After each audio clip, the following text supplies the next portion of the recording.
Have you ever grown up on a show where adults yell at dancing children? Jojo! Have you learned nothing? And then became a child star for children, and then dressed up like Kiss to convince people you were an adult now, actually? Dream guest on my podcast? Oh my gosh. I mean, honestly, let's spice things up. One of my exes. Oh? No?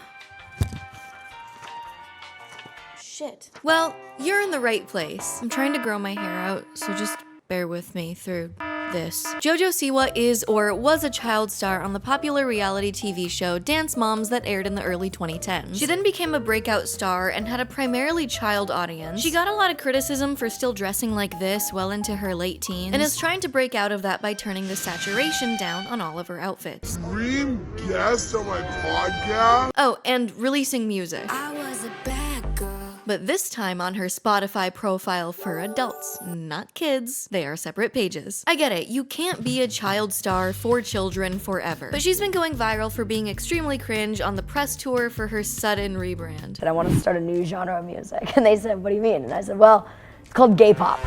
And I say sudden because I definitely haven't seen anyone do as many interviews as her during a rebrand. I know other people have said this, but I thought it too. It's like coming out with a new edgy style doesn't feel as edgy and sudden when you're still twirling around on the red carpet and giving big smiles and acting exactly the same way as before the rebrand, but with more humping. Why is she doing that so much? Please stop. That is the most aggressive hump I have ever seen. And the fact that she's being an open book during this rebrand. I've never seen someone talk so much about how big their rebrand is gonna be, and it's gonna be huge, and it's gonna be edgy, and no one's ready for it. Hey, it's not for kids anymore. Oh. Warning, the following content is not made for children. Pick your poison if you stick around because it's not for kids. Making it very clear that we are going from child star to adult artist. There's nothing more ballsy than this song. I don't care if people like it. I don't care if people hate it, but I want people to turn their head at it, and I want people to notice it, and I want people to say, oh shit, she did that. She's definitely turning heads, but maybe not for the reason that was intended. She said her biggest inspirations for this were Miley Cyrus during her Can't Be Tamed era when she was breaking out of the child star world, and Lady Gaga. Of course, Gaga. I mean, take all the inspiration from Gaga, but And I feel like if she really wants to commit to this, she's gotta do something more drastic than look like Gene Simmons from Kiss. Like, wear a meat dress. I don't think I've ever seen her wear a meat dress. Not even once. But I mean, Lady Gaga got people talking. like it or not, you're gonna look. And Jojo also got people talking with Kesha's eye makeup ×4. So who really came out on top here? yeah. Anyway, back to the gay pop thing. I said, I wanted to start a new genre of music. And they said, what do you mean? And I said, well, it's called gay pop. And they were like, what's that? And I know people have said like, well, what about Elton John or Hayley Kiyoko or Gaga or Prince or literally so many before her. But all I have to say is if you want to be the queen of gay pop, you're gonna have to end Lil Nas X. Sorry. Watching the full context of this clip and many others, she does actually go on to mention the artists that inspire her in the space. Applause by Lady Gaga. It's the On My Own Miley Cyrus, Can't Be Tamed Miley Cyrus, Michael Jackson, Prince, Elton, Bowie. They are, and of course Gaga. And I think she was trying to say that she wants to be the biggest icon of gay pop in her generation. Like, she wants to be the Elton John of her generation, but said it in the worst way possible that directly contradicts that. There's a lot of icons that have come before you. So many. Madonna, Lady Gaga, fucking Michael Jackson. There's so many people who have made gay pop. I think I more so want to make it like, Can you clarify that statement? clarify that statement. Oh God, I think I just want to make it more clear that gay pop is a genre. If I said to somebody, name a gay pop artist, they'd go, what's gay pop? But if I said to somebody, name a rock artist, you would say, Kiss. I think they'd say Lady Gaga. I think they'd say Chapel Roan. They'd say Freddie Mercury, Elton John. Okay, that's valid because I would too. I definitely am not the inventor of gay pop, for sure not. But I do want to be a piece in making it bigger than it already is. Okay. I want to bring more attention to it. Okay. I'm not the creator, but I'm not the president, but I might be like the CEO or the like CMO. But she also kept saying how the music video was gonna be so edgy and hyping it up to be so raunchy. Wanted to create some sort of animalistic, some sort of beast, some sort of fucked up dance that really made people's heads turn. And it's just her in a costume violating this poor actress. Girl has not seen raunchy. This is like what theater kids think is raunchy. But I do get it with the dramatic transition from her being on the other end of the boomerang. Get it? Because Boomerang was one of her songs as a kid star. I'ma come back like a boomerang. But I understand why she thinks that this is the most dramatic transition in the space. But I do appreciate how goofy the execution has been. No one has made, in my generation, this extreme of a switch. And I am the first in the generation. It is very scary, but someone's got to do it. People don't really like how arrogant JoJo is coming off in some of these interviews. There's never really been an influencer child star turned into musician adult star. You know what I mean? There's never really been this transition. There's been similar. Never someone that was themselves that's making this boom jump transition to also themselves. Some saying they give off Debbie Ryan interview vibes, and I completely agree. My one thing was I went into the Disney Channel building and I sat down with the president of Disney Channel and I said, I want to make history. And that's what this is. Someone's got to do it. I think we need more of it, actually, because these were so funny and iconic. But people are also really picking apart her music in a way that I didn't think I would be defending. Twitter and TikTok users just discovered how the music industry works, and it's driving them insane. And also making me wince at how much misinformation is being spread around. And I love spreading misinformation. It's one of my favorite hobbies. Anyway, completely unrelated, this video is sponsored by Rocket Money. Rocket Money is the personal finance app that helps you lower subscriptions, lower bills, and manage your money better. I've used several finance apps, and Rocket Money has been the best, easiest to use, and most accurate when it comes to automatic categorizing. They've helped me stay on top of things by giving me weekly reports on my personal spending, especially with budgets you can set. Last month, it told me I spent over $100 on Taco Bell. So I'll learn from this. Rocket Money has helped save its customers up to $740 a year, with over $500 million in canceled subscriptions. And they can help you catch subscriptions that you forgot about, and you can have them cancel it for you. To save more and spend less, join the over 5 million members using Rocket Money today. Go to rocketmoney.com/GabbyBell or click the link in the description below to get started for free. You can also unlock even more features with premium. That's rocketmoney.com/GabbyBell to get started for free. JoJo released her first adult single called Karma, where she says naughty things like bitch, and she should have never effed around. She says effed around, not like the actual F word. And the choreography is being clowned out of existence. She is giving her all and more with these movements. People are coming after the choreographer who came up with this little number, and other users are doing the dance well to prove that it's not the choreo, it's just JoJo. And that's a common theme here. The choreographer is actually known for working with Lady Gaga, which explains why I feel like this dance would be perfect for a Lady Gaga music video. Gaga always danced weird, and I think that's the energy that JoJo is trying to go for here, but I'm just not sold on the execution. And I'm gonna prove it to you right now.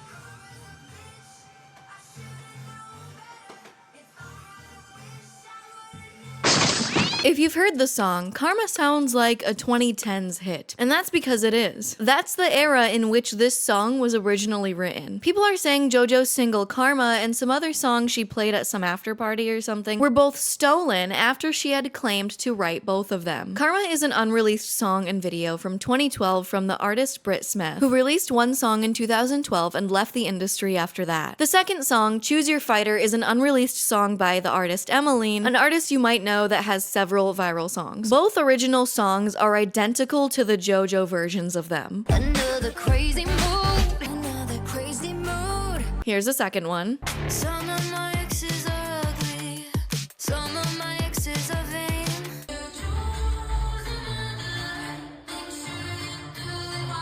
People are claiming JoJo said that she wrote these songs when she didn't, and under those comments, several people ask, where did she say that? I don't super blame them for asking, because there are currently a million different interviews that she's done that you can look through. But to set the record straight, or gay, pop, It's called gay pop. JoJo did not write either of these songs, and she never said she did. And the original singer of Karma, Britt Smith, didn't write it either. Did you steal it from Britt Smith? I did not steal anything.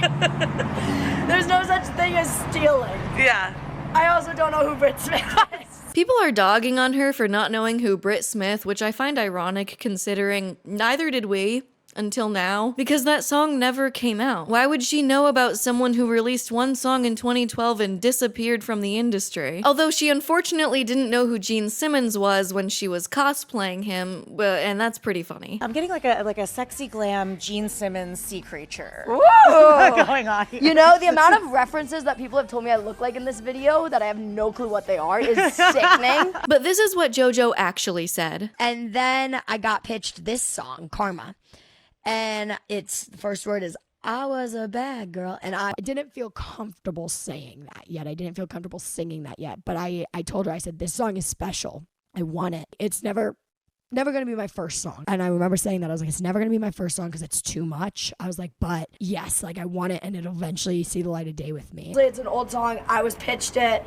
I loved it, was obsessed with it, so I grasped onto it. Why not that instead of a new song? No, that's a very normal thing. JoJo was pitched the song from her label or whoever. She loved it, connected with it, and likely bought it, sang it, and released it. The song was originally produced by Timbaland and written by Rock Mafia and Desmond Child, who ironically helped write some Kiss songs. So it's a full circle, really. Maybe he just really misses that era. Miley Cyrus's name is also being thrown around, saying that Karma was a scrapped Miley song from back then, which first of all wouldn't matter if it was. Artists do this all the time. There's this one TikTok compilation of Camila Cabello's demos that eventually got passed on to different artists. Like heaven could be all my one. And I always enjoy those, and fans liked it as well. But the point is, Miley passed on this song, and the rumor started because Rock Mafia wrote the song with Miley in mind. They pitched it to her, and she passed on it. To my knowledge, Miley didn't record anything for it, but I could be wrong. And it got passed on, and eventually made its way to Brit Smith. And it was going to be her debut single as well. And then that never came out. But artists write and sell songs all the time. We actually recorded Karma 6 different times. I had 6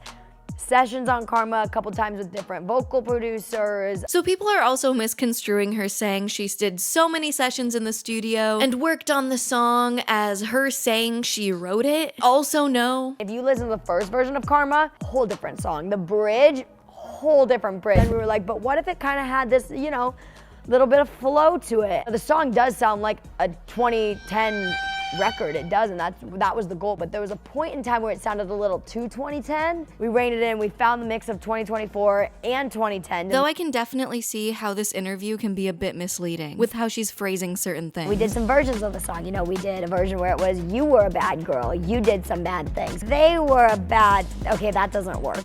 We tried all the versions, and then nothing was as strong as I was a bad girl. It seems like they played around with the lyrics for a bit before deciding to just keep it as is. Albeit it's a bit concerning that you're in there for that many hours to hit a note that's clearly out of your range. Press play, eventually we will get the take, keep it on loop, and we just looped and looped that one line for hours until we got the right take. So I looked up more videos of her singing. But you're still a traitor.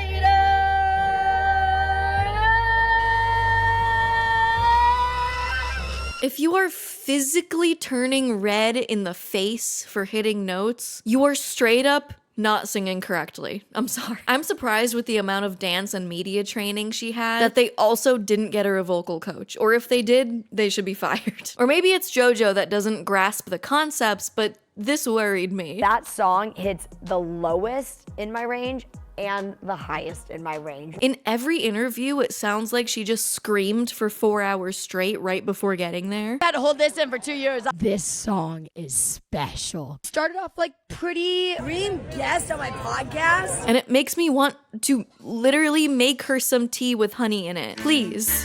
But they need a vocal coach in there ASAP because she is going to blow out her vocal cords. I mean, my voice literally and physically, it blew it out. I have 1 vocal cord, I don't have 2. So ruptured my right vocal cord. We don't know when, we don't know how. Like I said, I will never ever claim to be a singer, but I will claim to be an artist. That's fine, I guess, but then she needs to sing songs that are in her range. Sorry, I had more to say after I recorded all that, so here I am. I'm making history.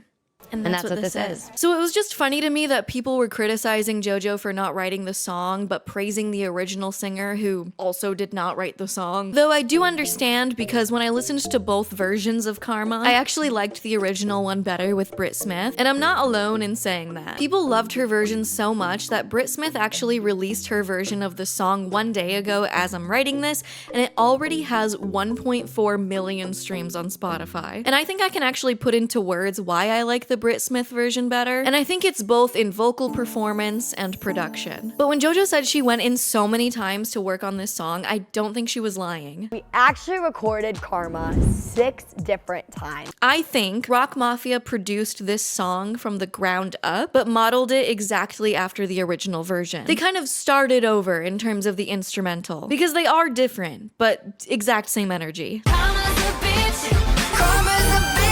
I can personally hear Rock Mafia's flair on the new version of the song versus Timbaland's production style. So I personally like Timbaland's interpretation of the song better. I'm not a huge fan of the sirens in the chorus as I hear JoJo screaming and straining her voice.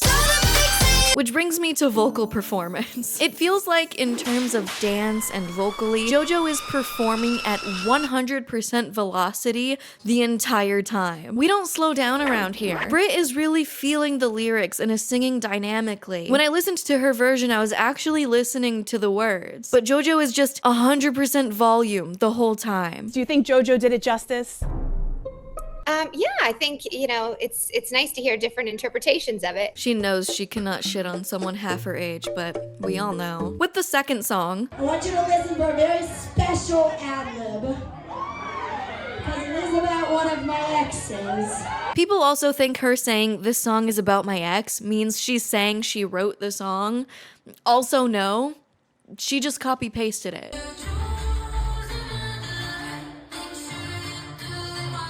When you choose another, make sure you do it wiser. I'm trying to figure out if this recording JoJo is playing is the same exact version as the original. Like, she didn't even record her own voice. Some of them fucked me like heaven, but pleasure don't make up for pain. Some of them fucked me like heaven, but pleasure don't make up for pain. Okay, my official diagnosis of this song, for now, of course, the song isn't out, is that they recorded JoJo's voice over the verses and the chorus, but they kept Emmeline's voice in the chorus to overlay that as like backing vocals and mixed it in such a way where we can tell that it's obvious that it's not her voice. Because it looks like they did play around with some of the lyrics, so I'm pretty confident that she did record the verses at the very least, and I think I can hear her voice a little bit in the chorus. That's just overlaid and mixed in with Emmeline's vocals. Of course, I'm not sure, this is just my opinion. I already think her team is not doing a good job because it's her mom's idea, probably. The song likely got sold to her. The original artist Emmeline said she did not sign off with this song coming out with JoJo,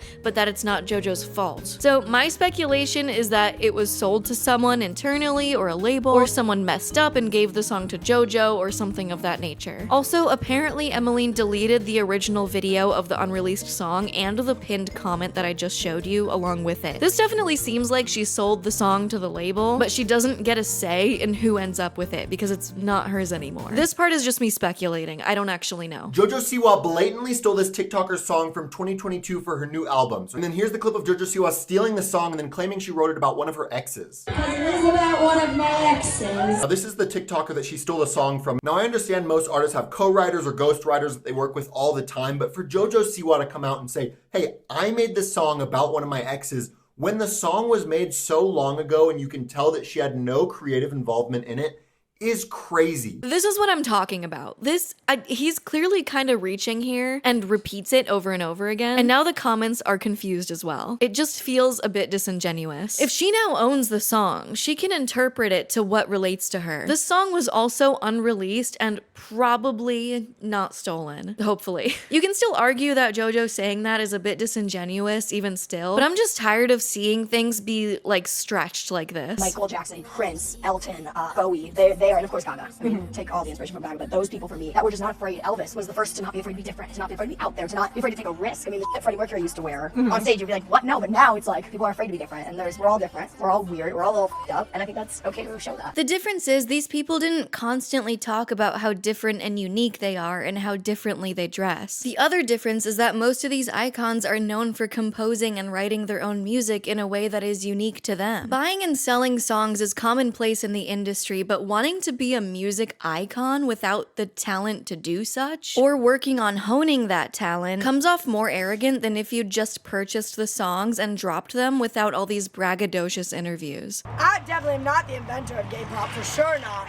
But I do want to be a piece in making it bigger than it already is. No one has made this dramatic of a change yet. No one has made, in my generation, this extreme of a switch. I think Miley's transition worked because she was in a metaphorical cage. The song was about growing up and not something unfavorable like cheating. And Miley actually changed aesthetics to a more grown-up one. And there wasn't this whole campaign to build hype around it. They let the suddenness and the song speak for itself, at least at first. Miley was being ripped apart by the media at the time, but kids like me were loving it. The kids are not liking this. So I do wish JoJo and her team took the time to write a new song that was personally written for JoJo, and I think that would have made much more of an impact. At least a positive impact. JoJo is someone who spent a long time in the industry and could have something new or interesting to say. In a song. In a song. Not all these interviews. Please, no more interviews. Alright, I'm the CMO of gay pop. I only really was interested in the music aspect here. I like analyzing the music part of these things because it does bother me when she's doing such a normal thing in the industry and being accused of stealing music just because people don't like her, which I am really not a fan of. If you want like a deep dive on JoJo herself, there are plenty of other really good video essays on it. I'll link them below in the description. The way I see it is that there are more valid reasons people have for disliking JoJo, and reaching after the new music just really isn't selling it for me, and to me is just muddying the waters of why people dislike her. She defended Colleen Ballinger when those allegations came out, saying, well, she's nice to me. I was 12 when I met her. And she's always been nothing but kind to me, her family, nothing but kind to me.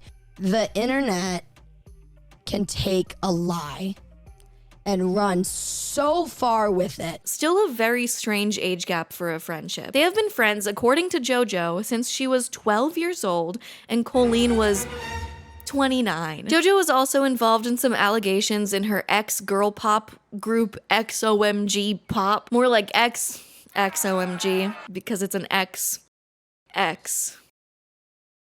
OMG. Apparently there was a lot of psychological abuse coming from JoJo and her mother, and while I do not excuse this behavior, it's clear where she learned it from, and I really hope she realizes this down the line. You know what? When she came here, you said you liked her confidence and you liked her personality. Yeah, that's till I had to deal with her. You're lucky you get to deal with her. There you go! Where are your costumes, backing up a brat! No. You can still dislike JoJo, but with the list of options, I really think there are better ones to choose from than claiming she stole music. Until some more hard proof comes out that she didn't actually purchase the tracks or something. I'm also surprised at the lack of online discourse coming after her mother. Her mother, Jojo Siwa, has been her momager forever and clearly has a lot of control over her life. Even if she's over 18 now, just the mental grasp of having your mother be in charge of you and involved in your life in ways that have me feeling questionable. I have been dyeing my hair since I was like 2, maybe 1.5. You know, your hair is getting really dark. We're gonna need to lighten this up. Nothing is off limits when it comes to doing what I think will benefit JoJo. All I see is a symptom of being told that you're the main character your whole life. I feel sad for your little girl, because she is going to grow up thinking that she's it. And when somebody out in that big bad world makes fun of her, she's gonna lose it. You know, in your marketing dance mind, JoJo is the most commercial kid here that you will be taking to LA. And being in the public eye since you were literally learning how to talk. You just learned how to walk and now you're performing in a room full of adults. My question is, are we going to be looking back on this in 15 years and have her reveal all this crap that went on behind the scenes that we don't even know about? Especially with former child stars coming out recently about their terrible experiences and only being able to truly reflect on that now that they're many years removed. You're playing an adult's game. You're in an adult's world. and you don't recognize that. You're incapable of being on that level, but you are confused and you think that you are. And I think it really leads to stunted personal development. There is just so much that we don't know that goes on behind the scenes in the entertainment industry, especially involving the blatant mistreatment and abuse of children. Many times even your own family who is supposed to protect you, let alone have my entire family rely on me for income. And so I told my mom and dad before I came home, I was like, hey, like the day of me moving or you moving is kind of coming sooner than we all thought. And so then, yeah, once I came home, I told them, I was like, by April 1st, it's someone's got to give. I didn't really realize till I was maybe 17 or 18, like, oh, I pay for everything for everyone. Like, but I just wanted to offer both sides of the whatever. I didn't mean to leave this off on a sad note. So anyway, music is crazy. Karma's a bitch, and no one's ever made the switch like this. Karma's a bitch, yeah. My ex said some things about me. Oh my god.